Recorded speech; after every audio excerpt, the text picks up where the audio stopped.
darmos uma porção da palavra de Deus.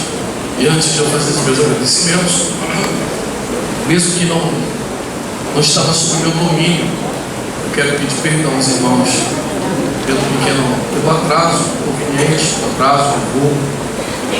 Fizemos uma conexão, eu vim de Goiás para cá, uma cidade do interior de Goiás, um congresso que eu vi lá, uma comemoração de 72 anos da Assembleia de Deus. O primeiro voo atrasou e aí acabei chegando mais tarde do que devia aqui em Minas Gerais. Um grupo de irmãos que foi me buscar foi muito solícito, muito educado. Fizemos de tudo para poder chegar mais cedo, mas fugiu do controle. Eu quero pedir perdão a vocês que chegaram cedo, vieram adorar a Deus. Não é legal um pastor chegar atrasado. Então eu quero pedir perdão ao pastor presidente de vocês e a toda a igreja. Os irmãos do perdão, digam amém. Amém. Agradecer também aos meninos e a esposa deles que foi buscar lá em Confins. Essa é uma galera de gente boa, trataram muito bem, tá? E trataram tão bem que eu achei que eu era branco. Deus abençoe, então. Tamo junto, Deus abençoe. Ao pastor Carlos Matias, pastor presidente das Assembleias de Deus aqui em Timóteo, muito obrigado, pastor. Obrigado mais uma vez por permitir a mocidade dele me convidar. O pastor Eustáquio, que é o presidente da mocidade, os coordenadores da mocidade, o Arlen e também Davis. Muito obrigado, muito honrado, muito feliz e grato a Deus pelo convite. A dupla de cantoras Nara e Sara, correto? Não pude. Você permaneça sentado. Se ele se tem que ficar em pé, põe-se em pé e abra sua Bíblia no Evangelho segundo escreve Marcos.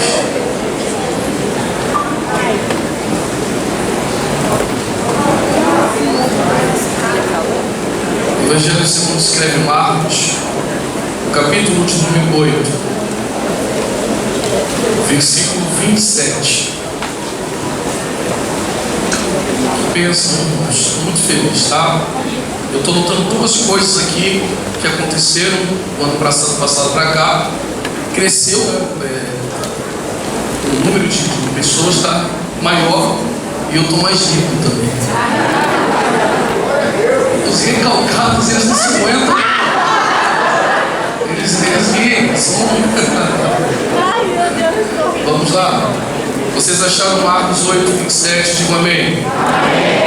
E saiu Jesus e seus discípulos para as aldeias de Cesareia de Filipe. O caminho perguntou aos discípulos, dizendo: quem dizem os homens que eu sou? E eles responderam: João Batista, mas alguns dizem Elias, e outros um dos profetas. E ele lhes disse: mas vós, quem dizes que eu sou? E respondendo Pedro lhe disse: tu és o Cristo. E ele ordenou-lhes que não contassem a nenhum homem sobre ele. Se não for pedir muito, diga para no mínimo duas pessoas: o que Jesus é para você? Diga para ele. Tome sua saída.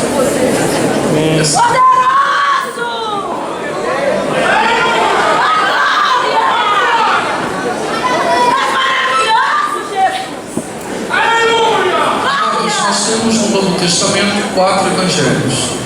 Bom, esses 4 evangelhos não estão ordenados de forma cronológica. Decidiu-se na formação da Bíblia Sagrada começar o Novo Testamento pelo evangelho que segundo escreve Mateus. Mas Mateus não foi o primeiro a falar acerca de Cristo. O primeiro evangelho, o mais antigo, datado até hoje, é o evangelho segundo escreve Marcos. E esse que escreveu acerca de Cristo, é bem provável que, mesmo que seja incerto, é bem provável que ele não tenha visto a Cristo. E se o viu de um modo muito tardio, tendo pouquíssimo contato com o Mestre. Então, de onde vem a credibilidade do Evangelho de Marcos, mesmo não sendo apóstolo, e mesmo talvez não tendo contato com Cristo, ou esse contato sendo muito pequeno, de onde vem a iniciativa de Marcos escrever acerca de Jesus? Através de Pedro. É quase que um consenso na academia teológica que Marcos encontra Pedro em Roma e Pedro é quem está ditando esse Evangelho. Talvez seja daí um dos motivos que o Evangelho de Marcos seja um dos evangelhos mais curtos, ou mais curto dos 4 evangelhos, e servirá de base, de fonte primária, tanto para Mateus como para Lucas. Pastor Carlos, se Marcos é que começa escrevendo acerca de Cristo, por que decidiu-se então colocar o Evangelho de Mateus encabeçando o Novo Testamento?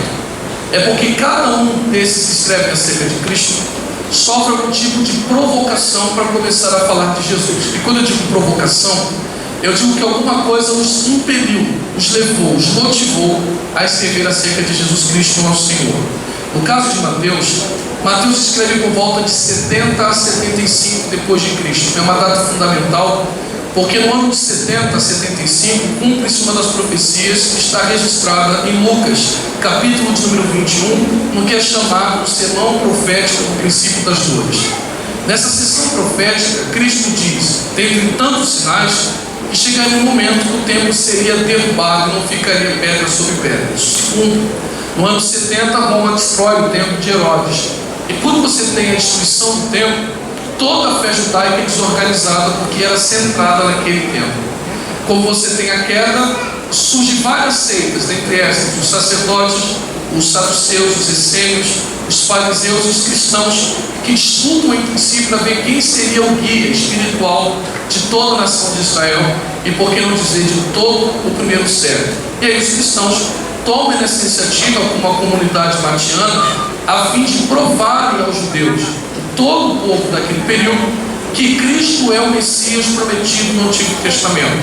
E nós chamamos o Evangelho de Mateus do Evangelho mais judaico, porque de fato contém traços muito específicos do Antigo Testamento, inclusive a genealogia, que é um ponto muito importante para provar que Cristo é da linhagem de Davi, assim como as profecias haviam garantido. Então, quando você começa pelo Evangelho de Mateus, você teria a sensação de, assim de findar o Antigo Testamento a sua leitura, você tem uma pequena extensão do Novo Testamento, a qual você lembraria pelas citações que há, principalmente no livro de Deuteronômio, apontando para Cristo Jesus. Mas o primeiro é o Evangelho de Marcos. O Evangelho de Mateus, por exemplo, tem a iniciativa de mostrar Cristo como o Messias. João tem por iniciativa uma defesa da nossa fé e garantir que Cristo é o Filho de Deus. Já Marcos, nós aprendemos comumente que Marcos tem por iniciativa falar que Cristo é o servo sofredor. Isso não está de fato distante do consenso bíblico. Quem afirma isso está garantindo que o tema de Marcos está afirmado no capítulo 10, onde o próprio mestre diz que o Filho do Homem veio para servir e não para ser servido. De fato, nós podemos ver Cristo como servo sofredor do Evangelho de Marcos, mas não é essa a ideia principal. É bem provável que, segundo os especialistas do Evangelho de Marcos, que o tema do seu Evangelho está centrado no capítulo 1, versículo de número 1, que está escrito: e esse é o princípio do Evangelho de Jesus Cristo, o Filho de Deus. Qual é a intenção de Marcos, então? A intenção de Marcos é proporcionar a nós leitores quem é Cristo de verdade, a sua verdadeira identidade. Perceba, então, que essa proposta é muito ousada. O Evangelho é muito curto e, a fim de defender a identidade de Cristo, torna-se ainda mais difícil. Então é bem comum que a gente divida o Evangelho em duas partes. Quantas partes, irmãos? Duas. A primeira parte do Evangelho que circunscreve Marcos começa no capítulo 1, estende-se até o capítulo de número 8, lá por volta do 26º versículo, ok? E a ideia de Marcos é mostrar um Cristo muito ativo. Provavelmente, eu não posso garantir isso a vocês, talvez esteja associada ao contexto que Marcos está escrevendo. Se tudo estiver certo e Marcos escreveu realmente em Roma esse Evangelho, as primeiras pessoas que tiveram contato com esse escrito foram os romanos. E a mentalidade romana para a religião é uma mentalidade diferente das dos gregos e de nós cristãos. Basicamente, a religião romana está firmada em dois princípios. Primeiro, era uma religião estruturada em panteão, ou seja, muitos deuses. E é uma religião também que tem mistura de deuses. Então você tem vários deuses e deuses de várias religiões. Só título de conhecimento: na religião romana você tem deuses asiáticos, gregos e até mesmo deuses africanos. Parece ser muito comum que os romanos dominavam alguns povos e tomavam alguns deuses desses povos para si, e também transformavam o nome desses deuses de um modo mais latinizado. Por exemplo, a deusa Ártemis será chamada de Diana dos Efésios e também sofrerá mutações entre as suas características e funções. Bom, deixando isso claro, a preocupação dos romanos não era a deuses. Então, se nós estivéssemos aqui em Timóteo, e fosse aqui em Roma, e fôssemos pela rua de Timóteo, como se fosse Roma no primeiro século, a pregoar Cristo aos romanos, provavelmente o interesse dos romanos estaria centrado não na origem de Cristo, mas no seu poder. Qual a extensão do poder desse Deus que você serve? O Deus que você serve tem poder? Qual é o poder? Aonde ele trabalha? Qual é a forma que ele trabalha? Então Marcos começa o seu evangelho de modo muito curto, entre seus dois companheiros, que nós chamamos de sinóticos, tanto Mateus como Lucas, que pegam parte do evangelho de Marcos para escrever os seus escritos, tem uma introdução mais longa. Marcos não, a introdução é bem mais curta, e logo no capítulo 1, lá por volta do 20º versículo, se não me falha a memória, se tudo estiver certo, ele já começa a mostrar um Cristo operante. Então o que Marcos está mostrando para os romanos de início, na primeira parte do seu evangelho? A ênfase é um Cristo que está agindo, é um Cristo que está em ação, é um Cristo mais atuante, é um Cristo que demonstra poder. E aí vale aos irmãos, não um ensino, só refrescando a memória.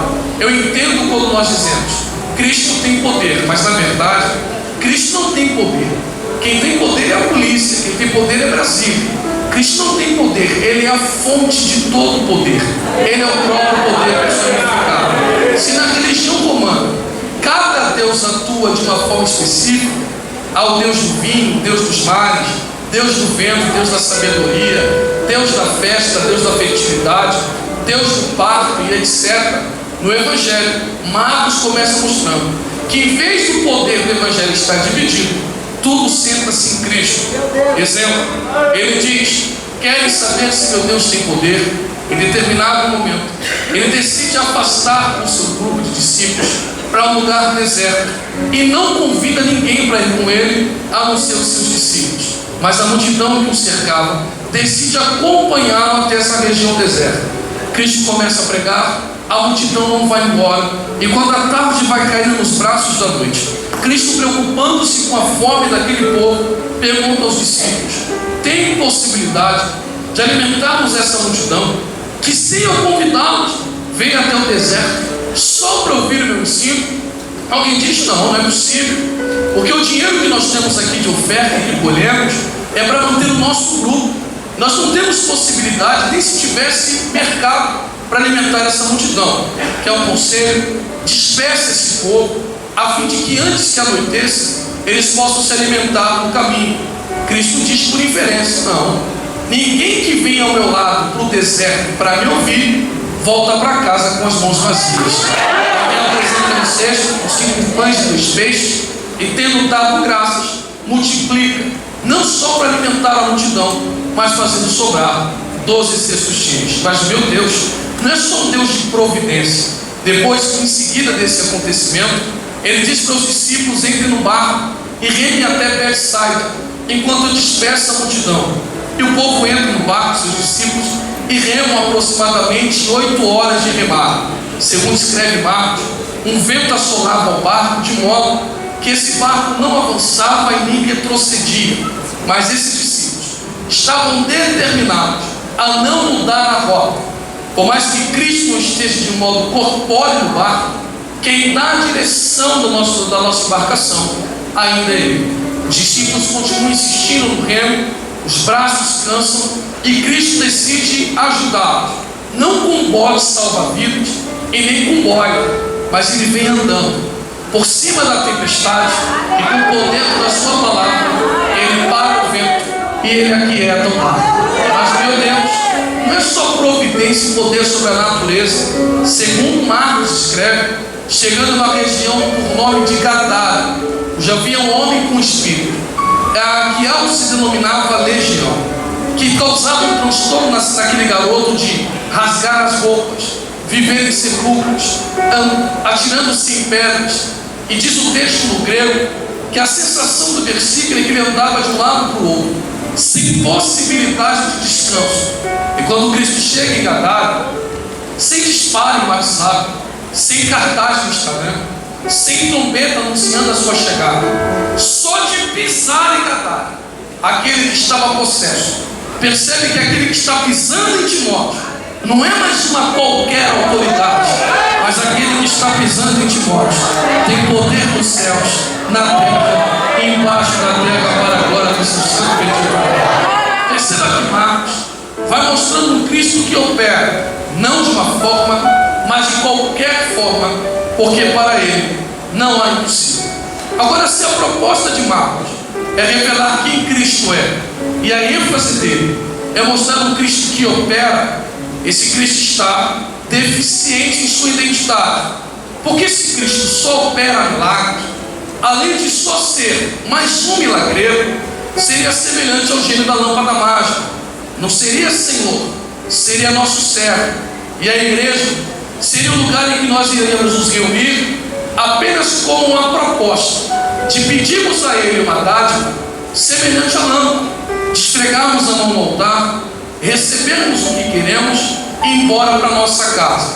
Marcos então mostra para os romanos: perceberam que Cristo tem poder?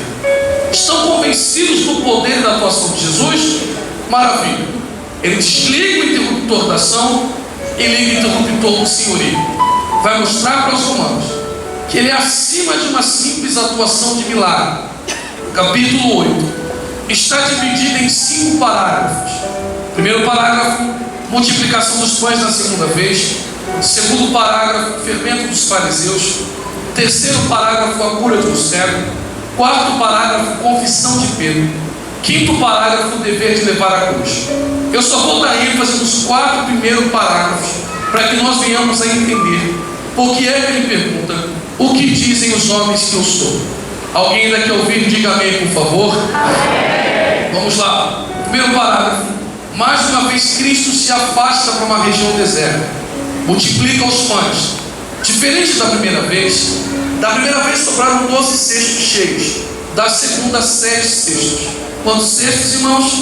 7. Grava esse número porque nós voltaremos a ele.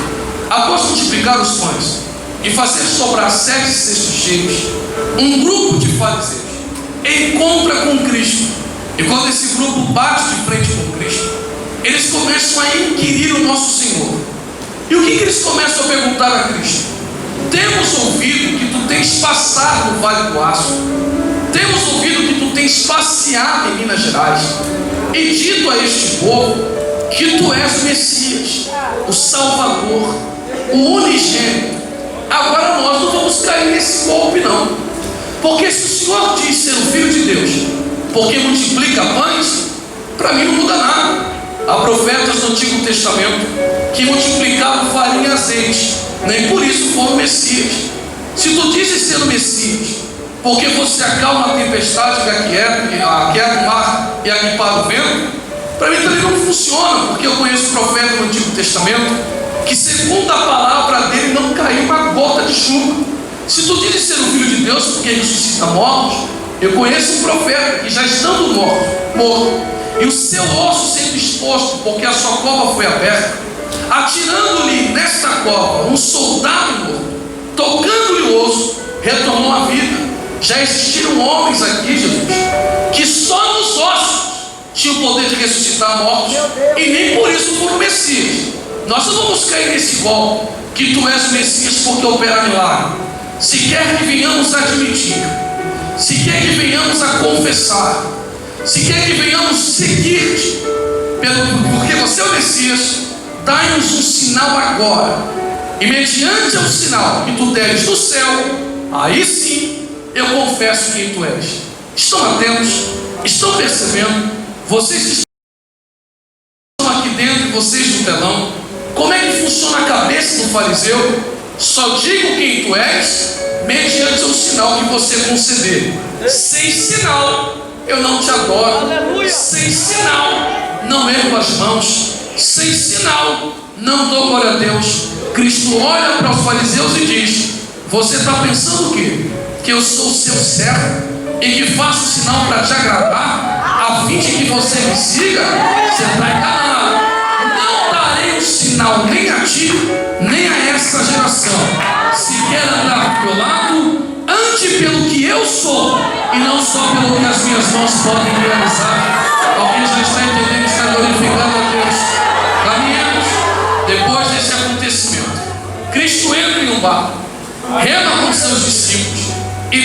do bar, pegou em expressão humana, uma expressão humana que eu vou usar aqui agora. Cristo dá um grito praticamente aleatório, na visão humana. E o que ele diz no bar? Acautelai-vos do fermento dos fariseus. Quando Cristo dá esse grito, imediatamente faz uma reunião dentro do bar, e os discípulos diziam uns para os outros, e ele descobriu a gente, ele está falando do pão. Cristo não está falando do pão, está falando do comportamento dos fariseus. Se Cristo não está falando de pão físico, por que é que os discípulos começam a dizer uns para os outros? Ele está falando dos pães, porque Marcos diz que eles entraram no barco, levando senão nem um pão.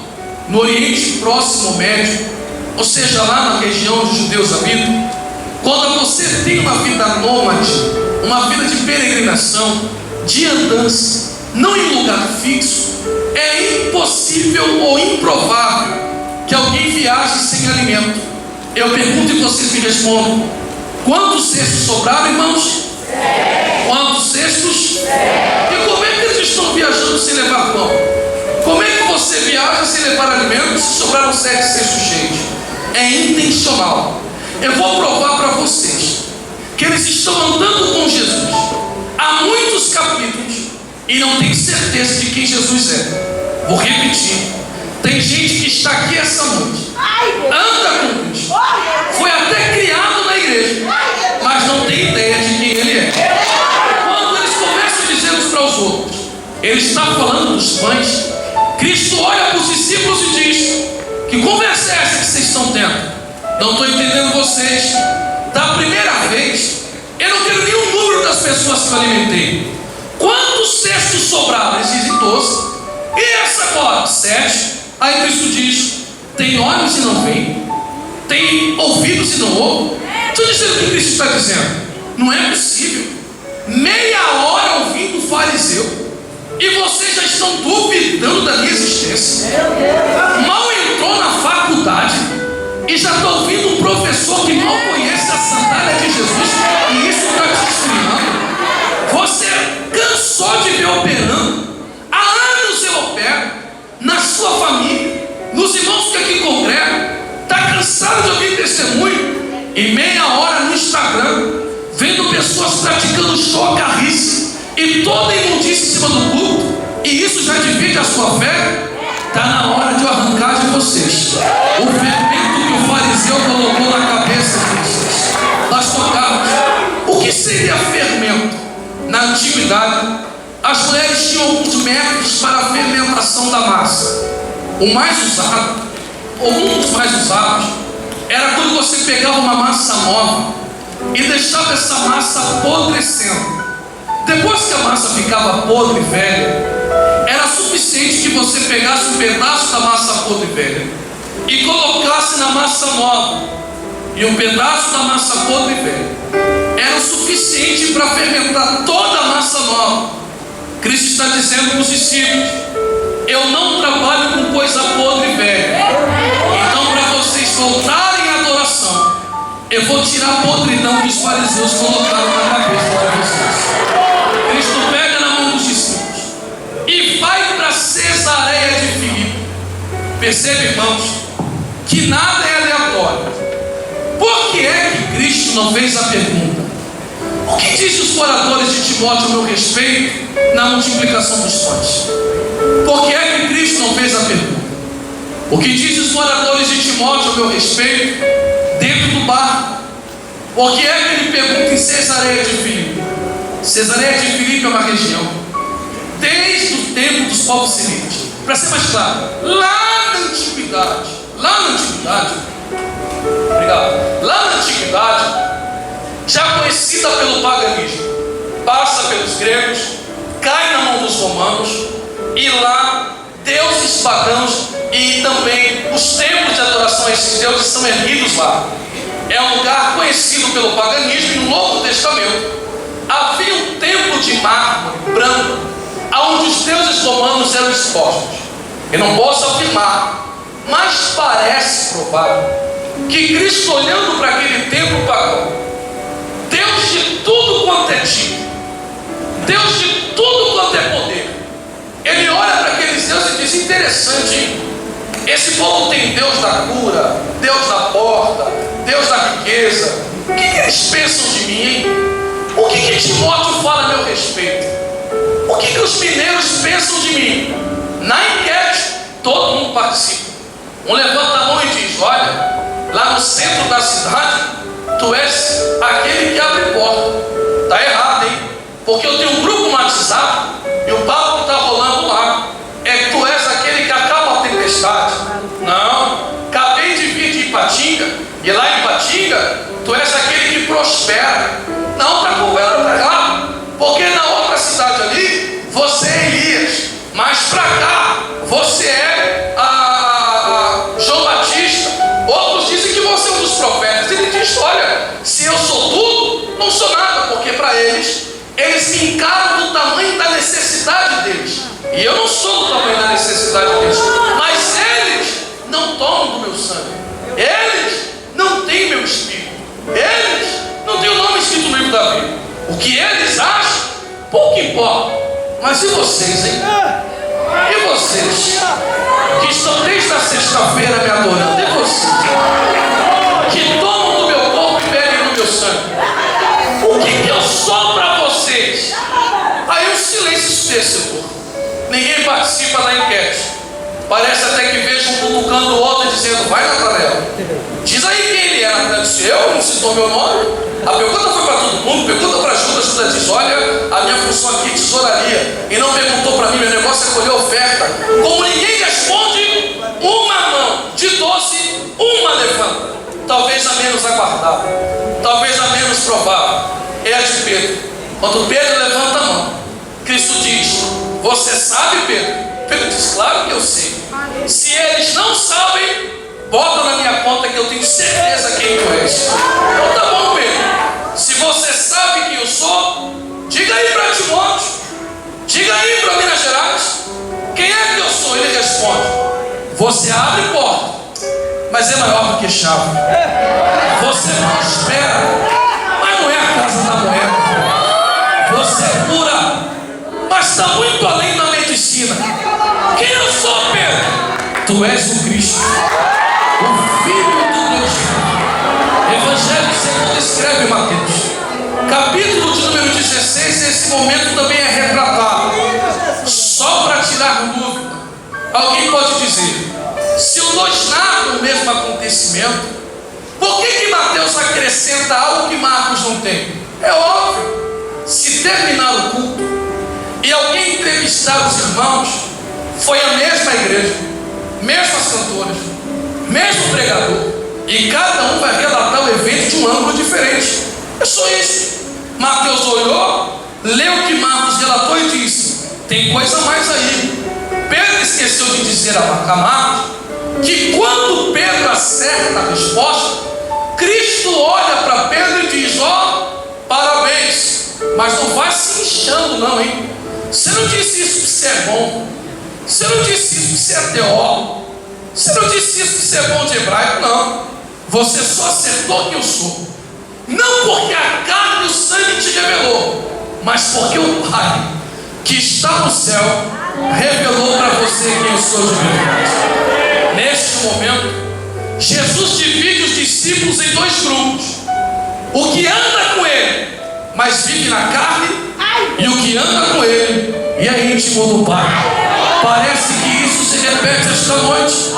Existem jovens que estão aqui, não porque são íntimos, mas porque o papai pegou na cinta e disse: você vai na igreja. Tem jovem que está aqui por hábito. Tem jovem que está aqui porque já viu tudo que tinha para ver no serviço de streaming e disse: eu vou lá no último dia para ver o que está acontecendo. Outros estão aqui com medo de ir para o inferno, vivem na carne e no sangue e não sabem quem é Jesus. Está aqui desde as 18h30 com o olho no relógio, tirando o sarro de alguém, vendo se o cabelo tem duas pontas, reclinando a cabeça no ombro do namorado. Está fazendo tudo e ao mesmo tempo nada. Mas existe um segundo grupo que não veio com medo de citar, olha ali, que não veio por medo e por ameaça. Vieram porque sabem quem Jesus é. E quem sabe quem Jesus é, olha ali, ó, não aguenta ficar com a boca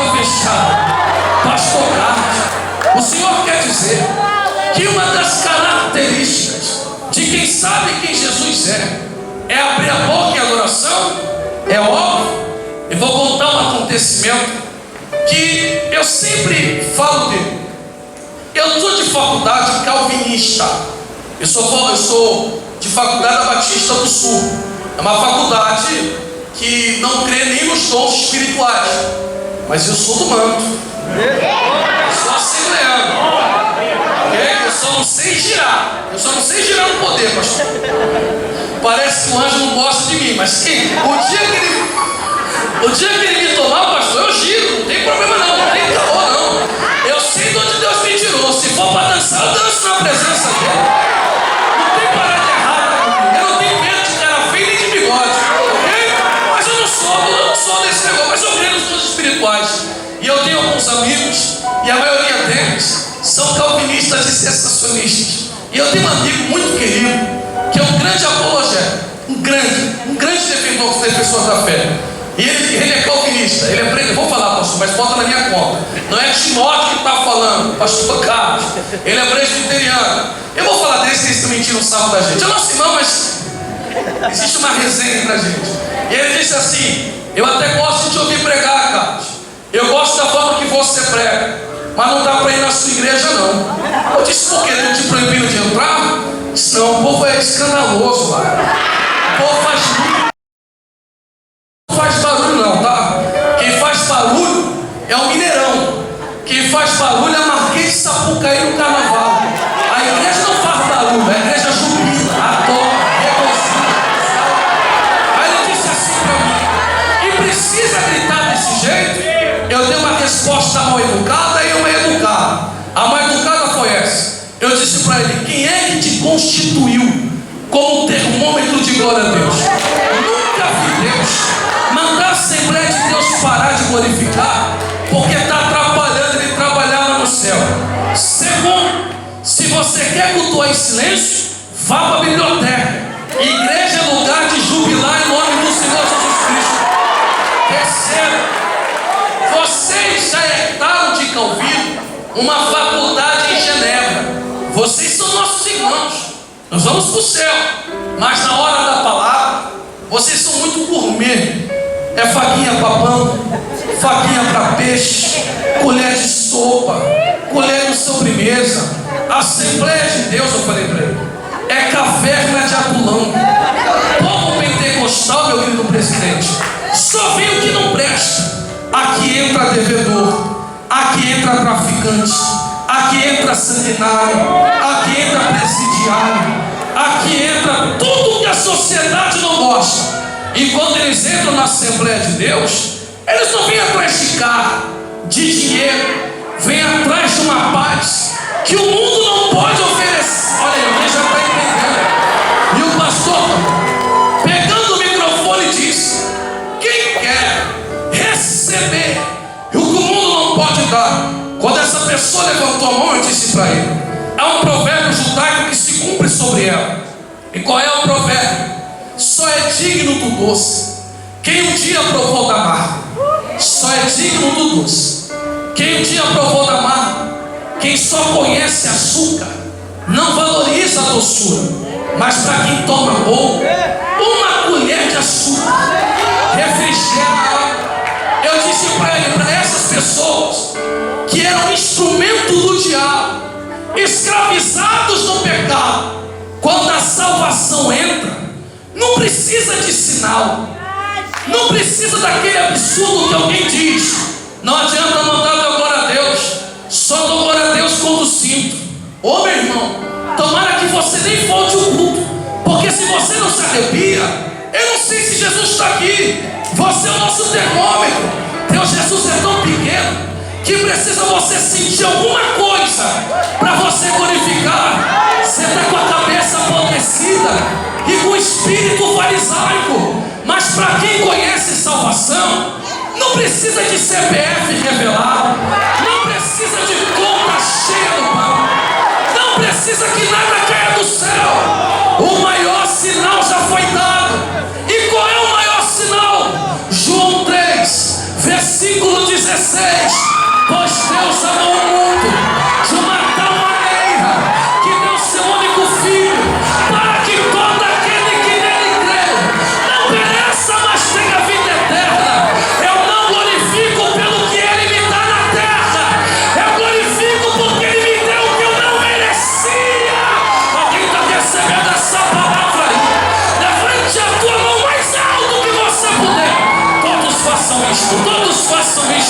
Oh glória, é hoje. Não é dinâmica de grupo. Isso aqui é um ambiente espiritual e profético. Essa mão que você ergueu, coloque no ombro da pessoa mais próxima ao seu lado. Isso. Faça isso agora em nome de Jesus. Faça isso agora cheio de autoridade. Com essa mão que você colocou no ombro da pessoa ao seu lado. Não seja educado. Chacoalha para irritar. Chacoalha para perturbar e diga para ele como é que pode. O terceiro e último dia do congresso. E você esperando alguma coisa acontecer. Para agradecer a Jesus pela salvação. Oh glória! Se você não gosta de adorar, infelizmente veio pro culto errado. Aqui a gente jubila na cruz. E diz a Bíblia: regozijai-vos nele. Outra vez nos digo: regozijai-vos no Senhor. Um minuto de glória a Deus. Só quem sabe quem Jesus é. Deixa eu ver quem vem adorar. Deixa eu ver quem vem adorar. Abre a boca, abre a boca, abre a boca.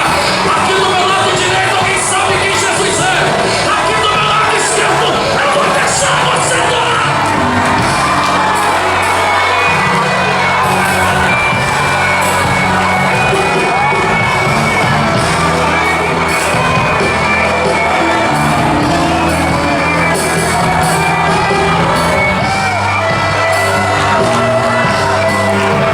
Enquanto você adora, eu vou mexer com a tua fé.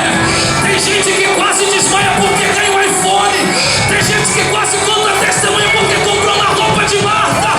Tem gente que chora porque comprou um carro. Nós não!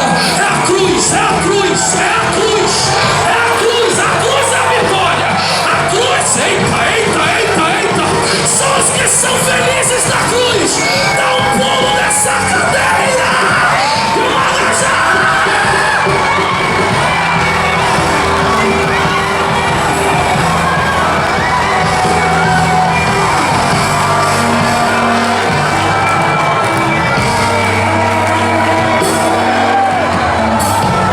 Tome seu assento que eu vou continuar. Tome seu assento que eu vou continuar. É pra sentar, não é pra fechar a boca. Aqui é a Assembleia de Deus. Aqui tu tens liberdade. Olha aí, deixa os vasos se deleitar em Jesus, se alegrar na salvação. Só a graça faz essas coisas. Pastor Carlos, há vários modos de se adorar a Deus. Eu posso adorar a Deus em espírito, concordo, mas eu acho bastante empobrecedor. Por que você acha bastante empobrecedor? Lembra do texto de Gadara que eu disse?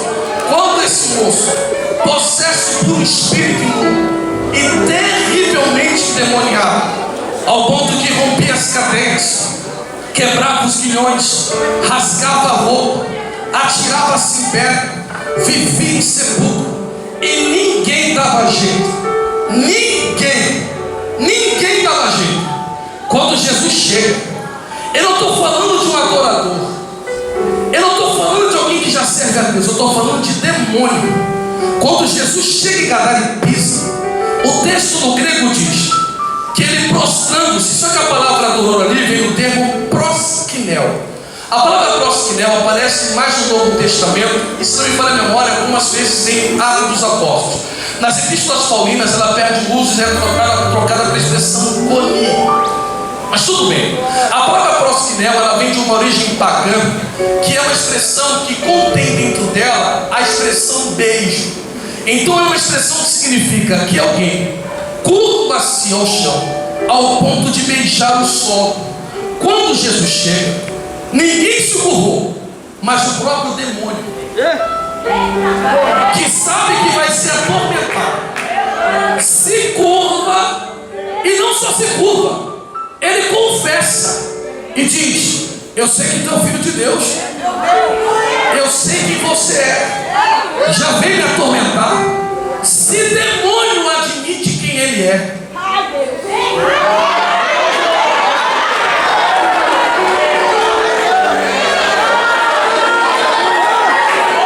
eu sei que vocês entenderam, mas eu vou terminar a frase. Ninguém, e eu sou o primeiro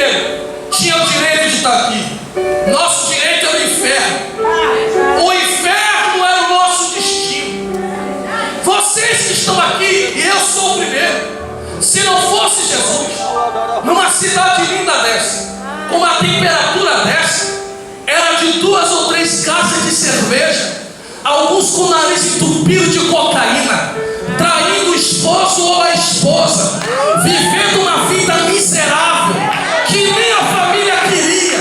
Aí veio o Senhor, que não teve por usurpação ser igual a Deus. Olha aí, alguém já está entendendo. Esvaziando-se de si, desceu, tomou a cruz que era tua, tomou a cruz que era minha, disse: está consumado, rasgou o véu, escreveu teu nome no livro, e você com a porta fechada, meu filho, você não é miserável. O apóstolo Paulo disse: quem espera Cristo somente nessa vida é o mais miserável de todos os homens. Mas alguém que está aqui lhe dizendo: pastor, eu sou tão grato que não estou nem aí se está o professor da faculdade, se o prefeito vem no culto, se tem alguém que vai ficar escandalizado, se o Espírito Santo me encher. Atos 2 vai se repetir. Pode até achar que eu estou bêbado, mas eu estou cheio do Espírito Santo. Tem glória a Deus aí, irmão.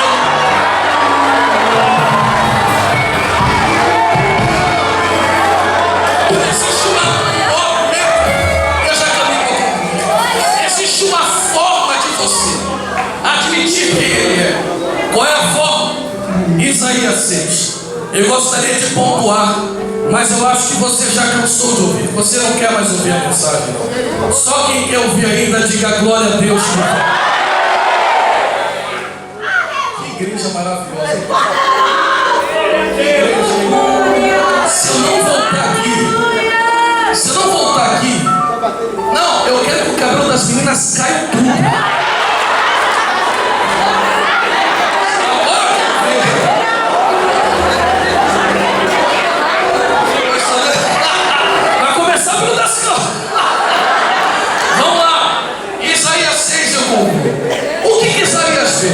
Isaías vê em espírito. Isaías vê como, irmãos? Em espírito 3:6. Esses 3:6 voavam ao redor do trono. E um dizia para o outro, não dizia para o trono. E o que um dizia para o outro? Ele é santo. Porque quem contempla Deus, e olha, algumas traduções dizem que voam por cima. Eu prefiro a expressão ao redor. Ainda assim, por cima ou ao redor é uma visão privilegiada. Nem todo mundo vê Deus pelo ângulo que esses seres estão vendo. Então quem enxerga Deus diferente não suporta ver o outro sem participar da adoração. Então eles olhavam para o outro e diziam assim: ó, vai abrir a boca não, tá vendo que o santo está aqui na casa? Só que esses que estão cantando têm 6 asas. Quantas asas? Muita boca, pouca voz. Quantas asas? Com 2 cobriu o rosto, com 2 cobriu os pés e com 2 voar. Quem quer ouvir sobre as 3 asas, diga amém. Ano que vem, se vocês me convidarem, vou falar só sobre a do rosto. Uma das formas de você identificar alguém é biotipo, digitais, estereótipo, né, o estereotipo, e também o rosto. Carlos tem milhares, 1,73 m milhares, 85 quilos milhares. Agora rosto é particular. Então quando o bandido é preso, não dá para tapar nome, não dá para tapar etnia, mas dá para tapar rosto. Então quem tapa o rosto está dizendo: eu não quero ser reconhecido. Não foi claro, né? Quando Isaías entra no templo, Isaías quer ver quem está cantando. Mas quem está cantando está tapando o rosto e está dizendo para Isaías: não olha para quem está pregando, olha para onde a nossa voz está.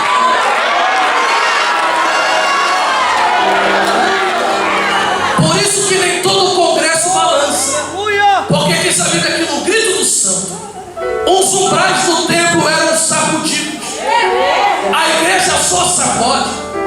Não é simplesmente você vir daqui e abrir a boca, é abrir a boca e tapando o rosto. É como se você dissesse: a minha única expectativa é que o Senhor seja adorado e receba a nossa.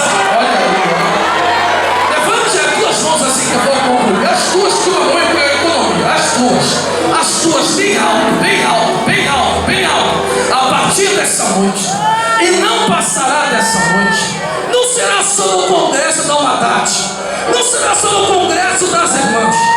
Todas as vezes que o templo das Assembleias de Deus em Timóteo tiver com a porta aberta, com dinheiro ou sem dinheiro, com carro ou sem carro, por cima ou por baixo, quando nós entrarmos aqui, nós taparemos o rosto, porque sabemos quem é que chegou primeiro.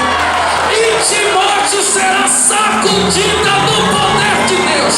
Só os adoradores coloquem-se em pé, glorificando.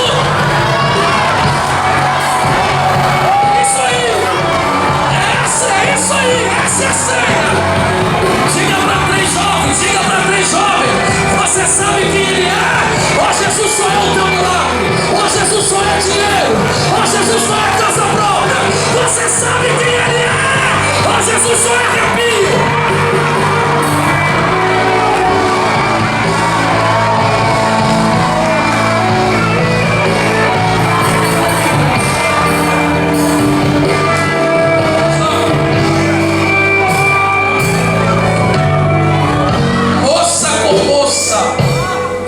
É só para evitar constrangimento, porque pode estar sentado do lado de alguém que não conhece. Se forem conhecidos, possam fazer isso, só querem evitar constrangimento. Nós vamos orar uns pelos outros, de dois em dois. Você pode virar de frente para alguém, ou de três em três, pode ser também. Assembleia de Deus tem roda de fogo. É ou não é? Feche seus olhos aí.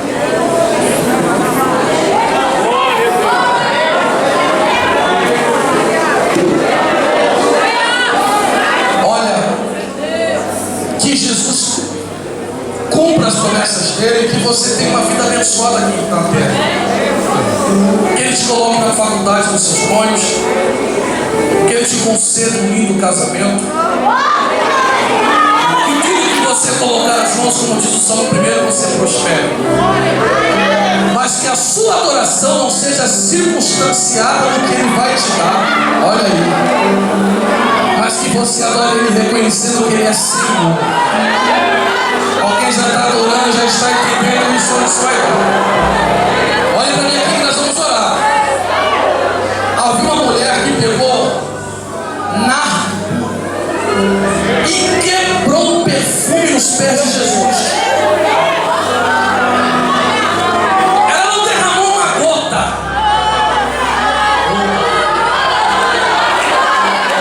Despejou tudo. E alguém disse: por que ela não vendeu? Por que não botou essa força não sei aonde? Por que ela não fez isso? E Cristo disse: está vendo? Você que não sabe